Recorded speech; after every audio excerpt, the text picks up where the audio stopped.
Bonjour à tous, on se retrouve pour un nouveau Texama Show, c'est le Texama Show 82, il me semble. C'est le dernier Texama Show de l'année. Donc oui, attendez-vous à la fin de la vidéo d'avoir une blague, une bonne blague de bof bien géniale. Bien que je peux déjà commencer avec une blague comme quoi je ne ferai plus de Texama Show avant l'année prochaine, ça c'est déjà pas mal. Ah, il faut que j'arrête. Alors, on commence tout de suite. Première news, c'est que... bon, c'est plus un mini-test. Je voulais pas faire une vidéo dédiée là-dessus, mais j'ai utilisé Vivaldi, la dernière version de Vivaldi. Vivaldi, c'est un navigateur fait par les créateurs d'Opera. Pour information, il est basé sur Chromium, comme Chrome, ou plein d'autres, ou comme Opera d'ailleurs maintenant.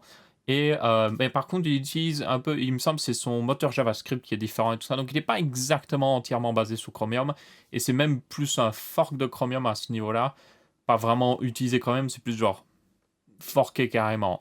Un fork, pour ceux qui ne savent pas, c'est par exemple, si je fais un projet que j'appelle genre Sama Projet et que je le mets libre sur Internet, eh bien, quelqu'un peut faire un fork. C'est-à-dire qu'il reprend mon projet, mais il le remodifie. Un exemple de fork très connu, si vous êtes dans Minecraft, c'est Spigot, qui est un fork de Bucket.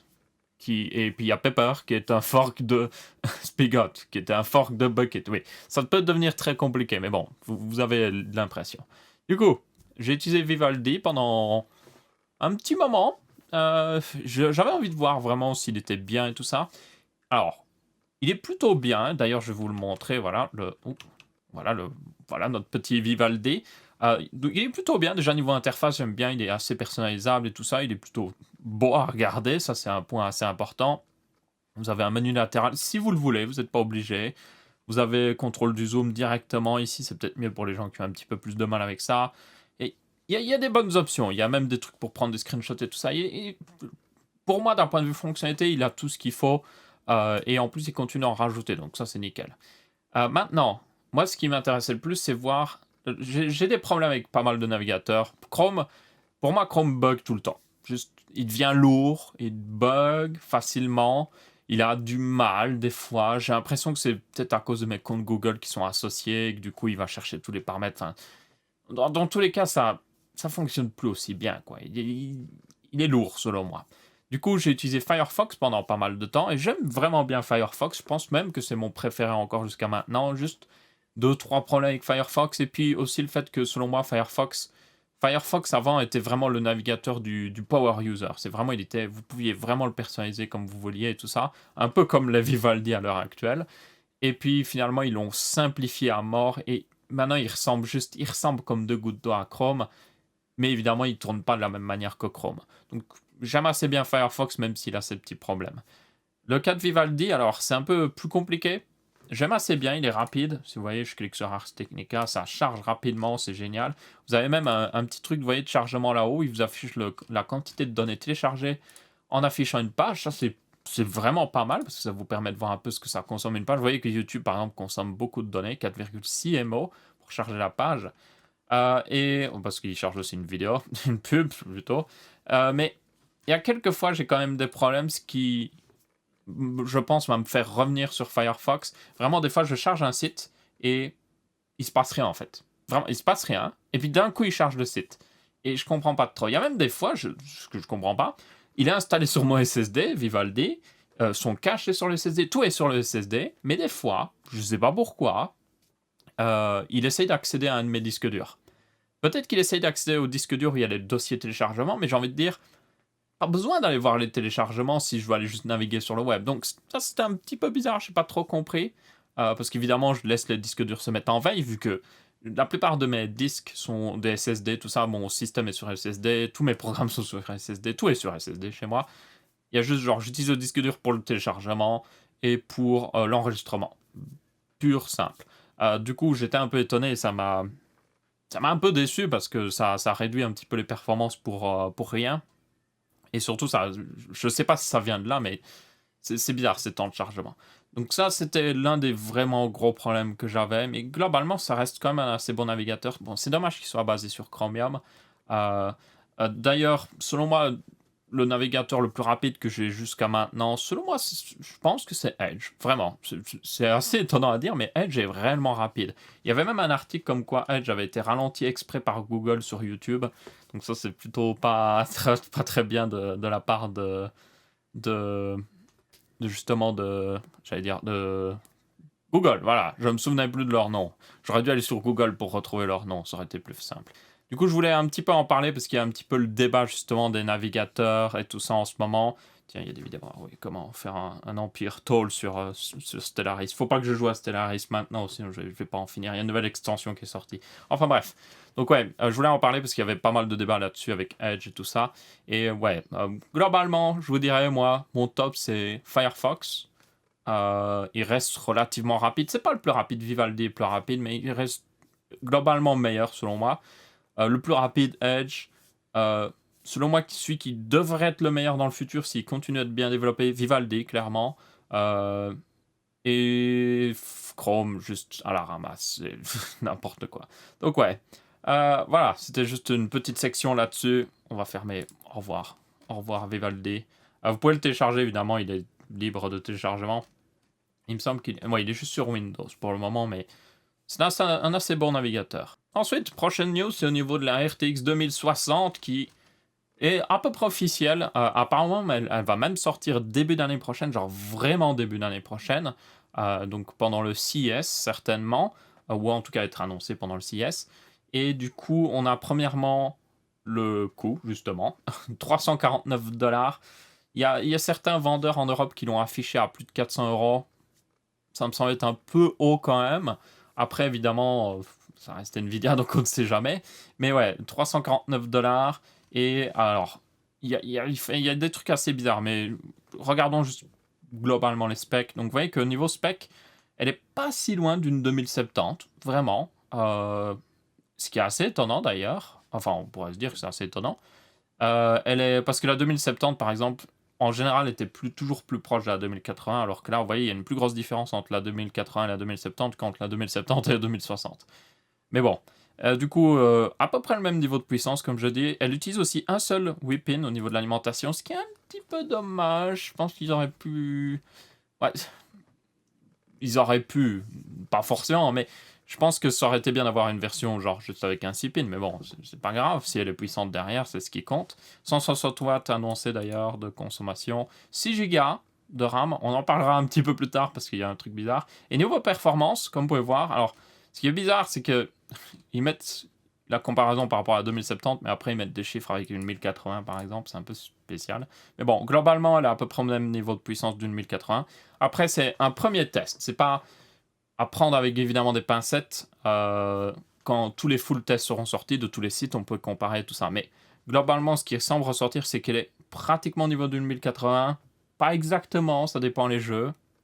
Mais elle est en tout cas assez puissante. Bon, après, assez puissante. En réalité, pour information, si vous voulez un petit niveau de comparaison, une GTX 1060, quand elle est sortie, était à peu près au même niveau de puissance qu'une GTX 980. Donc là, au final, ils ont répété un petit peu l'histoire. La 2060 est basiquement comme la 1060 à l'époque, à peu près au même niveau de performance de l'ancien haut de gamme. Donc c'est bien, hein, je me mets trompé par là-dessus, mais le seul problème par contre derrière, c'est ce croissant $49. Ça, on verra bien ce que ça donnera en prix réel, parce que bien évidemment, ils affichent $349, mais en euros ce sera plus, et en plus, euh, je vous rappelle que c'était la 2080 Ti où elle devait sortir elle devait sortir pour moins cher. Et autant le dire qu'elle n'est jamais sortie pour aussi peu cher. Mais bon, là voilà, la 2060, le whip-in à l'arrière, toutes les sorties. On a aussi la sortie pour tout ce qui... C'était VR, ça, ouais. Donc, on verra ce que ça donne. Le truc, c'est ce sera une bonne carte. Ça, c'est pas un problème. Le problème, c'est le prix. Et le prix. Et le prix. C'est basiquement ça. C'est le prix qui va définir si cette carte est, selon moi, un flop ou juste une très bonne carte. Ce qui est un marché très intéressant. Hein. Je vous rappelle le marché des cartes entre 200 et 300 euros. Enfin, bon, là, elle est à 300 et des euros. Mais bon, ce marché-là, c'est là où il y a le plus de ventes de cartes graphiques, hein, pour information. Donc, c'est un marché très important. Et il y avait aussi une autre news en rapport un petit peu, enfin, non, je la montrerai après. Je voulais juste vous montrer justement une 2070. Vous voyez qu'une 2070 est, enfin, une 1080 est 11% plus lente qu'une 2070. Donc, si la 2060 est à peu près au même niveau une 1080, ça veut dire qu'il y a pas tant de différence que ça entre la 2070 et la 2060. Ce qui est soit une bonne nouvelle pour ceux qui achètent une 2060 ou soit une mauvaise nouvelle pour... Enfin, ça dépend comment vous le voyez. Mais bon. Et justement, la news qui va en rapport avec ça, et alors c'est pas forcément confirmé, mais Gigabyte aurait 40, je dis bien plus de 40 modèles de GTX 2060 parce que tout simplement, il y aurait une GTX 2060 avec, 6 Go de RAM, ok. Il y aurait une version avec 6 Go de RAM en DDR6, GDDR6 d'ailleurs, et en GDDR5X. Il y aura un modèle 4 Go, GDDR6, GDDR5X. Et il y aura un modèle 3 Go, comme la GTX 1060 actuelle. Et c'est juste genre, si ça se confirme, j'ai envie de dire, what the fuck. Pour moi, il n'y a que deux modèles qui peuvent exister. Le modèle 6 Go en DDR6, le meilleur, point de vue performance, et le modèle 4 Go en GDDR5. Moins cher, mais toujours abordable et devrait bien jouer en 1080p. 4 Go de RAM, vidéo en 1080p, c'est nickel. Il n'y a pas besoin de plus, selon moi. Enfin, ça dépend évidemment quel jeu, mais dans la plupart des jeux, ce sera largement suffisant. Du coup, il n'y a que deux modèles, selon moi, qui peuvent exister, c'est ces deux-là. Mais si le reste existe, j'ai envie de dire, déjà, le 3 Go ne devrait pas exister. Je suis désolé. Si la carte coûte 300 €, même avec juste la réduction de RAM, 300 €, 3 Go, non, juste what the fuck, on est en 2018 quoi. Même les RX 570, les plus petites qui ont 4 Go, sont vendues 150 € maintenant. Donc, non, juste c'est n'importe quoi. Donc, j'espère vraiment qu'ils ne vont pas faire ça. Même une GTX 1050 Ti a une variante en 4 Go de RAM, 4 Go de RAM vidéo à 150 €. Donc, ce serait ridicule. J'espère vraiment que ça ne sera pas confirmé. Mais visiblement, ce serait possible. On verra bien ce que ça donnera, mais si ça se confirme, j'ai juste envie de dire, ça va être très compliqué pour les gens d'acheter, parce qu'ils ne sauront même pas ce qu'ils achètent. Ils sont en mode, est-ce qu'elle a 4, 6, 3 Go de RAM? Ou est-ce qu'elle a de la GDDR6, GDDR5? On n'en sait rien. Donc, il faudra attendre les tests, voir aussi, parce que peut-être qu'aussi bien la GDDR5X est plus performante, parce qu'il y a une raison bizarre derrière qu'elle est plus performante, parce que peut-être la RAM se overclock mieux ou autre chose. Donc, ouais, on pourra avoir des situations très bizarres, donc on verra bien. Et enfin, une petite dernière news. Oui, c'est plutôt court comme Texama Show, parce qu'il n'y a pas beaucoup d'infos, il n'y a pas beaucoup de news hein, à la fin de l'année comme ça. Mais je voulais parler, c'est des sujets où je peux un peu plus parler de mes avis, comme le Vivaldi, donner mes impressions et mon avis, et notamment aussi maintenant la 5G. Il y avait, alors j'ai vu cette vidéo justement de Dave2D sur justement la 5G. Je dois bien l'avouer, je m'étais jamais vraiment renseigné sur la 5G. Je vais être très honnête, la 5G selon moi c'est tellement encore lointain, puis ça sert tellement à rien parce que j'habite à la campagne, j'aurais pas de 5G avant je ne sais combien d'années. Donc pour moi, je voyais pas l'intérêt de me renseigner. Mais quand j'ai vu la vidéo de Dave2D, je me suis dit, hey, oh, what? Est-ce que c'est vraiment le cas? En gros, dans sa vidéo, il parle sur le fait que la 5G utiliserait des bandes de signal qui seraient entre 30 1000 MHz et 70 000 MHz, ce qui fait de 30 à 70 GHz pour information. Et pour ceux qui ne savent pas ce que ça veut dire, c'est... Prenez l'exemple de votre Wi-Fi. Vous avez déjà peut-être vu qu'il y a deux variantes de Wi-Fi à l'heure actuelle. Vous avez le Wi-Fi 2,4 GHz et vous avez le Wi-Fi 5 GHz. Et si vous y connaissez un peu là-dedans, vous savez que le 5 GHz a une moins bonne portée. Parce que tout simplement, les ondes qui ont une fréquence plus haute ont plus de mal à pénétrer les matériaux. C'est logique, c'est comme dans la vraie vie. Je vous donne un exemple. Quand vous entendez un bruit au loin, quel est est-ce que le bruit est sourd ou est-ce qu'il est aigu? En général, les bruits que vous entendez au loin, ils sont assez sourds en fait. Bon, à part évidemment si c'est vraiment un très fort bruit aigu, mais la plupart du temps, les bruits que vous entendez au loin, les voitures au loin, une autoroute au loin, c'est sourd. Pourquoi? Parce que le bruit sourd, c'est des fréquences basses, et les fréquences basses se propagent beaucoup plus facilement à travers les matériaux, à travers à peu près n'importe quoi. Euh, Par contre, les fréquences très aiguës, les fréquences très hautes, ont plus de mal. Alors, je fais un peu comparaison évidemment avec le son, hein, parce que le son se comporte un peu de la même manière que les ondes, hein, je tiens à le préciser. mais c'est pas exactement la même chose quand même, hein. Mais là, avec les fréquences très hautes, par contre, c'est dès qu'il y a un petit obstacle, ça va vite l'arrêter en fait. Les bruits aigus, par exemple, vous les entendez dès que vous mettez juste une porte, une fenêtre entre le bruit aigu et vous l'entendez déjà presque plus, et le bruit sourd, par contre, vous l'entendez toujours. Et c'est la même chose avec le Wi-Fi. Donc plus la fréquence du Wi-Fi est haute, donc le Wi-Fi 5 GHz, et plus il aura de mal à pénétrer les murs. Et là, dans le cas du coup de la 5G, si ça atteint les 70 GHz, vous en doutez bien, ça va pénétrer que dalle. Pour information, il y a déjà des technologies comme ça qui existent. Par exemple, les technologies d'écran sans fil. Donc vous avez un écran, bon, il a un fil pour l'électricité, mais il a pas de fil pour le signal vidéo. Et ces écrans-là utilisent justement des bandes très très hautes. Pourquoi? Parce qu'en fait, l'avantage évidemment, c'est que si vous êtes à 70 GHz, vous pouvez transférer énormément de données. Parce que vous actualisez tellement le signal, vous voyez, 70 GHz, hein, je pense que ça c'est simple à comprendre évidemment. 70 GHz, vous pouvez transférer beaucoup plus de données qu'avec 7 GHz. Parce que la fréquence est tellement plus haute, il y a de quoi plus travailler pour justement faire passer des données. Du coup, c'est parfait pour des écrans sans fil. Mais les écrans sans fil, par exemple, ont le même problème. C'est que dès que vous partez à 4 mètres, capte plus, hein. Vous passez derrière un objet, derrière une personne, capte plus. Et ça va être un peu la même chose avec la 5G. Et c'est pour ça que je me suis renseigné, parce que j'étais en mode, mais c'est stupide. Et en fait, il y a... c'est assez bizarre, mais en réalité, il va déjà avoir deux versions de la 5G. Vous aurez la 5G qui aura des fréquences proches de la 4G, notamment en Europe, elle pourra monter jusqu'à 3800 MHz, 3,8 GHz. Pour information, la 4G, il me semble, va jusqu'à 2,4 justement GHz en Europe.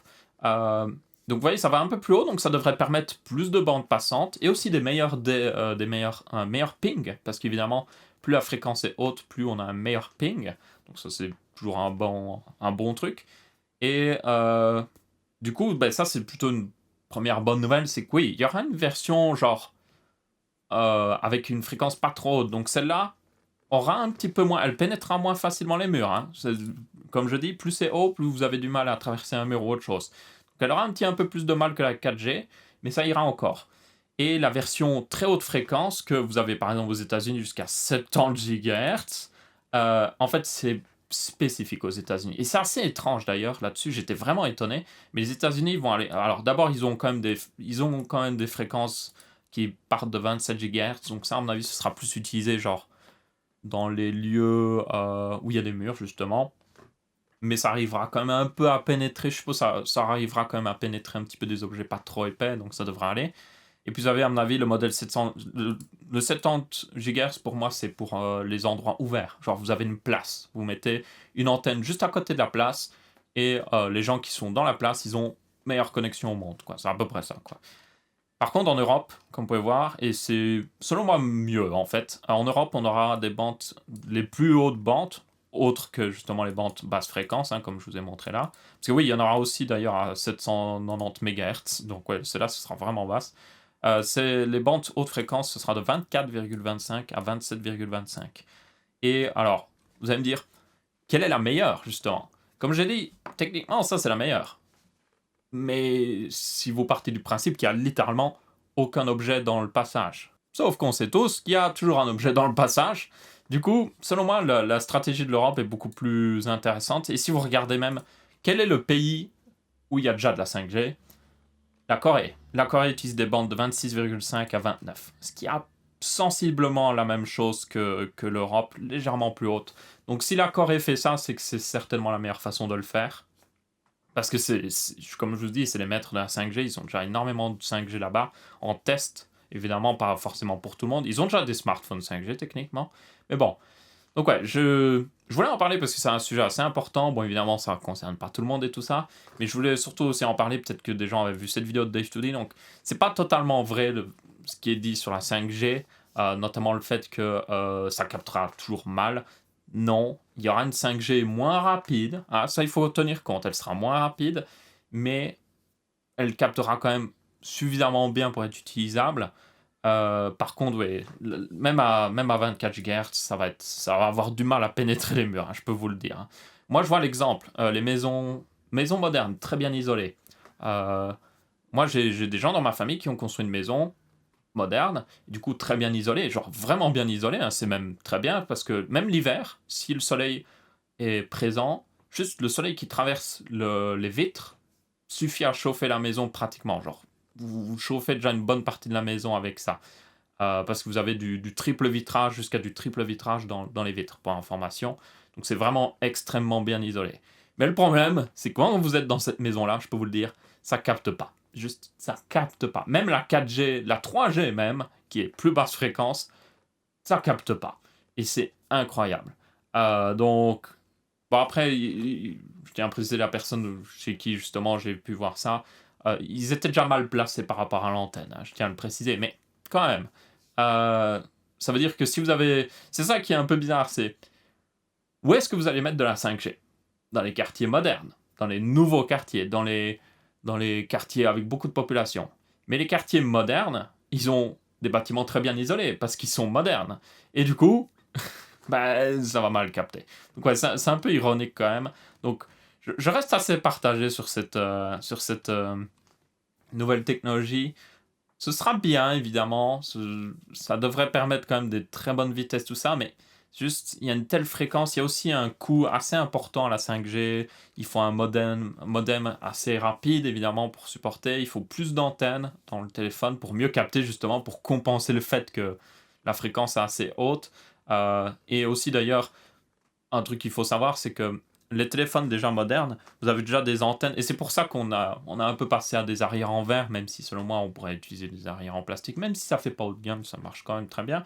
Euh, la raison pour laquelle on est passé à des arrières en verre, c'est parce qu'avant les antennes, souvent elles étaient juste genre, ouais, ils les mettaient sur le haut du téléphone, et elles faisaient juste cette largeur-là, ouais, juste la largeur-là. Maintenant ils font des antennes qui font toute la longueur du téléphone. Pourquoi? Parce que plus l'antenne est grande, plus vous capterez mieux, tout simplement. Il n'y a pas de secret.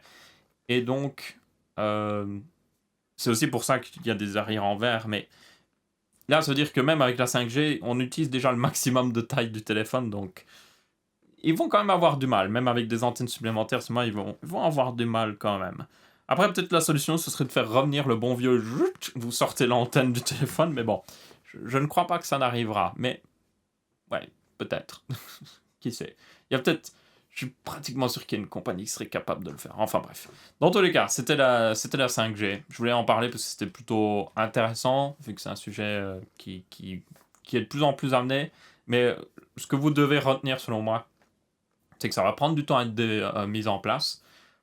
C'est que ça va être à peine plus rapide que la 4G au début, parce qu'ils vont utiliser la 5G plus lente. Et quand vous aurez même la meilleure 5G, on va avoir certainement des problèmes à capter. Genre, il y a une personne qui passe devant vous, juste devant vous. Genre, d'un coup, vous perdez une grosse partie du signal. C'est à ce point-là. Surtout à 70 GHz si vous allez aux États-Unis. Alors là, ouais, il y a quelqu'un qui met sa main devant le téléphone, limite, vous allez perdre 2 barres au téléphone. Genre, il y en a qui vont dire, oh, tu déconnes là. Non, vraiment, genre, je sais pas si vous vous rendez compte.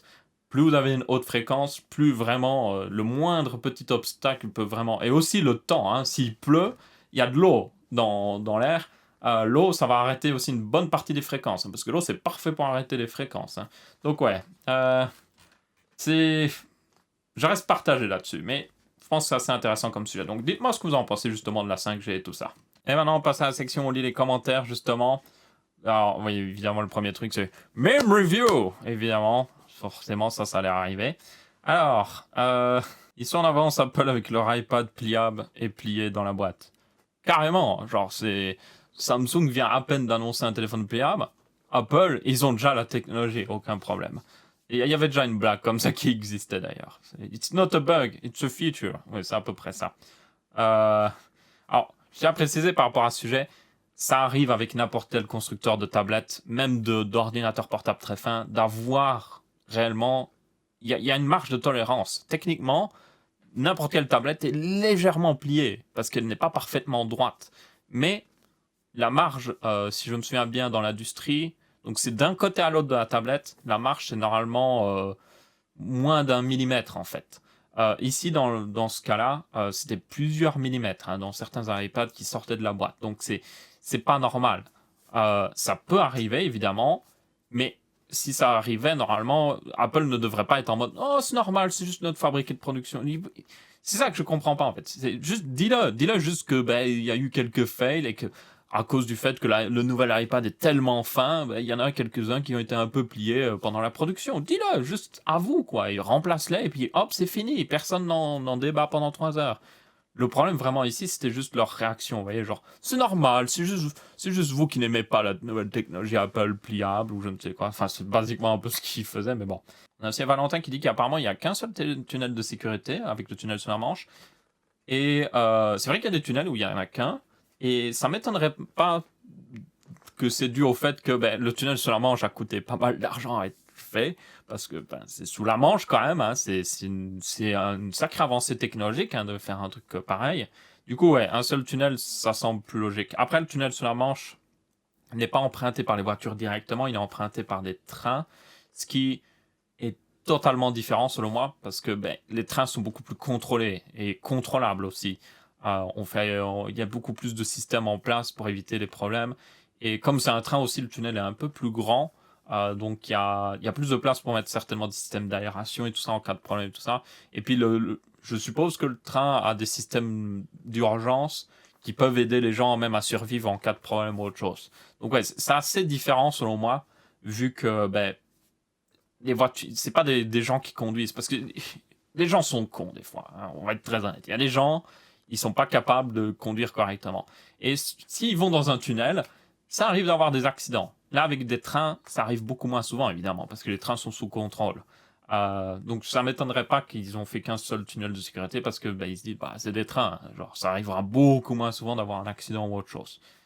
Après, il y a quand même un tunnel de sécurité, comme je le dis, donc par rapport au tunnel d'Elon, on verra bien. Donc oui, c'était un commentaire par rapport au tunnel de Tesla, enfin de Boring Company de Elon Musk, hein, je tiens à préciser. Oh, là j'avais un commentaire justement de Magmaguan, qui apparemment du coup le système de machine virtuelle Windows qui va être intégré dans la prochaine version de Windows utilise pas mal le système de conteneurs Docker qu'il y a sous Linux. Je connaissais un peu Docker, mais je ne savais pas trop le système de fonctionnement. J'avais déjà entendu parler. Je savais bien que c'était très utilisé justement par des gens qui font beaucoup de virtualisation. Et apparemment, ça utilise aussi les fichiers de l'OS directement. Donc, au lieu d'avoir, comme je dis, une machine virtuelle qui a ses propres fichiers système, elle utilise les fichiers système du fichier de la machine host. Et ça, Docker semble utiliser pas mal ça. Ok, bah c'est plutôt intéressant. Merci à toi, Nagwan, pour les informations. Et c'est vrai que je devrais un peu plus me renseigner là-dessus. Après, je suis pas trop virtualisation personnellement, donc voilà. Il y a juste un truc en virtualisation qui m'intéresse plutôt bien. C'est le fait, et il y a certains qui le font, c'est d'avoir un PC Linux, ok? Et ce PC Linux a une machine Windows qui tourne dessus, tout simplement, en virtuel évidemment, mais qui a quand même genre une full carte graphique. Genre voulu passer une carte graphique pour la machine Windows basiquement fonctionne comme une machine normale parce qu'elle a une full carte graphique, elle a plusieurs cœurs du processeur et tout ça, et c'est vraiment intéressant. Vous avez Linus qui a fait des Linus Tech Tips, qui a fait plusieurs vidéos là-dessus où il faisait genre un CPU, 7 gamers, des trucs dans le genre. Bon, en réalité, il y avait 2 CPU, mais bon, c'est un peu mensonger. Mais c'était plutôt intéressant et je pense que pour un streamer, ce serait un cas d'utilisation assez parfait en fait. C'est genre, au lieu d'avoir 2 PC pour streamer, vous avez un assez gros PC avec un gros processeur et basiquement, vous avez une machine virtuelle Windows qui tourne sous Linux. Donc vous jouez sur Windows et puis genre la machine Windows aurait son clavier et sa souris, hein. Il faut juste lui passer vous pouvez passer en fait des périphériques souvent PCI Express à des machines virtuelles. Donc vous pouvez mettre une carte, le plus simple serait mettre, soit vous prenez une carte mère qui a 2 chipsets USB, peut-être celui du processeur et puis un supplémentaire, et du coup vous lui passez celui qui est supplémentaire, ou alors vous mettez carrément une carte PCI Express avec des ports USB, et vous la passez à la machine virtuelle, et comme ça, la machine virtuelle, c'est ses ports USB à elle. Donc vous branchez quoi que ce soit dedans, ça apparaît directement dans la machine virtuelle, et du coup vous avez clavier souris avec la machine virtuelle, vous avez même un écran, parce que vous lui passez la carte graphique, et du coup, le câble vidéo qui est branché dans l'écran, enfin dans la carte graphique, va vers l'écran, no problemo, et du coup vous jouez vraiment comme un full PC Windows, mais vous avez quand même le Linux qui tourne derrière pour, par exemple, récupérer l'image et streamer et tout ça. Mais l'avantage, c'est que vous avez un seul PC, juste avec 2 cartes graphiques dedans, techniquement. Et si vous le voulez, même, vous pouvez même reboot entièrement le système sous Windows et juste avoir full puissance sous Windows avec tous les cœurs et tout ça. Si vous voulez, par exemple, faire vraiment une séance où vous êtes en mode « Oh, j'ai juste envie de jouer pendant toute la journée », vous pouvez vraiment le faire, quoi. Je trouve ça vraiment intéressant et je pense que je vais essayer de le faire dans le futur. Alors, plus le faire en mode proof of concept, avec le second PC que j'ai. Je vais mettre Linux dessus et puis je vais essayer un petit peu de faire ça. Il y a pas mal de tutos, en fait, qui existent là-dessus et c'est genre... C'est pas si compliqué que ça peut y paraître, vraiment. Mais après, c'est quand même pas, genre, hyper simple non plus, hein. Faut pas déconner. Faudrait juste une deuxième carte graphique. Mais j'ai le PC, j'ai justement le second PC qui a... Il a de quoi faire les tests. Et en plus, il me semble qu'il a 2 chipsets USB. Donc celui du processeur, les ports USB gérés par le processeur, et puis un en plus qui du coup me permettrait justement de tester pleinement ça. Donc ouais, faudrait que j'essaye. Faudrait juste que je trouve le temps de le faire. Mais peut-être dans le futur, vous aurez une vidéo là-dessus, ça pourrait être très intéressant. Ça pourrait être encore plus intéressant avec le fait que les processeurs maintenant sont de moins en moins chers au niveau des cœurs. Donc vous pourriez acheter, par exemple, j'ai vu, vous avez les processeurs Threadripper de première génération, vous avez le 12 cœurs qui est vendu à moins de 400 € maintenant. 12 cœurs! Ça veut dire que vous pourriez mettre 6 cœurs pour la machine virtuelle Windows et 6 cœurs pour la machine virtuelle Linux. 6 cœurs, c'est largement suffisant pour jouer, c'est largement suffisant pour streamer. Et ce serait séparé, nickel. Donc ouais, vraiment intéressant. Et du coup, merci pour l'information. Et voilà, il y avait d'autres commentaires, mais il y avait beaucoup de gens aussi qui souhaitaient un bon Noël. Donc ouais, bon, c'est un peu trop tard pour moi, mais voilà. Et aussi, évidemment, ouais, bizarre cette pub pour une Jaguar, là. Il y avait aussi beaucoup de gens qui, du coup, souhaitaient des bonnes fêtes de fin d'année, et c'est totalement le cas. Donc oui, bonnes fêtes de fin d'année à vous tous. Et du coup, pour le prochain Texama Show, qui sera du coup l'année prochaine, j'ai juste envie de vous dire, à l'année prochaine!